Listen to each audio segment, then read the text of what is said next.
गोथार जुलिनि सायनासालि सिङाव जिरायफैनाय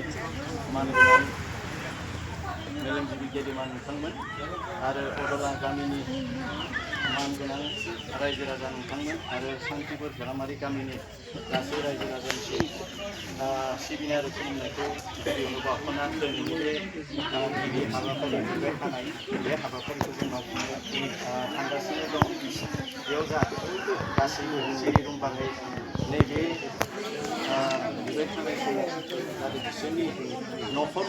गंनैनि गेजेराव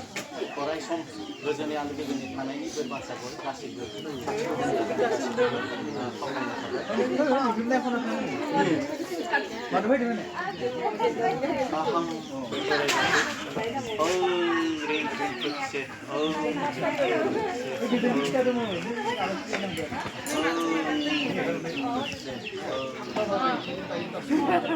दहाय नुवाथारि आफा इसोर नोंनो हा दै बार नोंनो सागा देरहासारग्रा दाखांगिरि आफा इसोर बोराइ बाथौ नोंखौनो फोथायना सिगांग्रो खुलुमहरो जों दहाय नै आफा दिनै फागुन दाननि 19 खालार बुधबार गोथार साननि गोथार सानजौफु समाव सान्थिपुर गेलामारि गामिनि रबिन कसारि आरो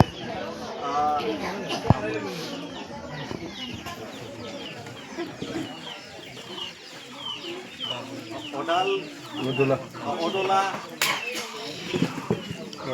कलबारि गामिनि मानगोनां बाबुल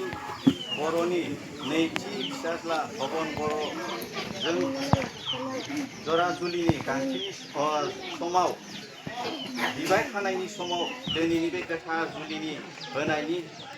रादाय लेखा बिफा बिगोमा सानैजों बिबाय सोमोन्दो दानो थांगासिनो दङ। ओंखायनो गोथार गिरिनि गोथार आसार खान्थि लेखा गोथार लाइजौ बना सोरां आलारि फोजोंना गय जरा फांथि जरा मान होनानै सिगाङाव माइनाव दोनि खोरोन्दियाव मान फालिजों रांखावरि जरा होनानै खैना गोदाननि बिगोमाजोखौ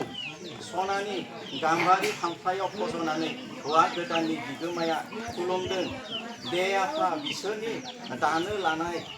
सोमोन्दोखौ अराय गोजोर खालामना लाखिदो। बे गोथार हाबाफारियाव नुजानो हानाय आइ आफा रायजो राजा बयखौबो साख्रि गादो। बिसोर दिनैनिफ्राय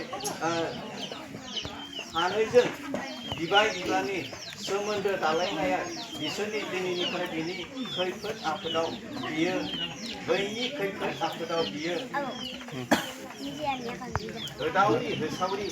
नायस'नांगोन दहाय आफा इसोर बोराइ बाथौ बोर हरदों दैथाय हरदों बिसोरनि सोमोन्दोआ अराय गोजोर जानायनि दहाय आफा इसोर बोराइ बाथौ दहाय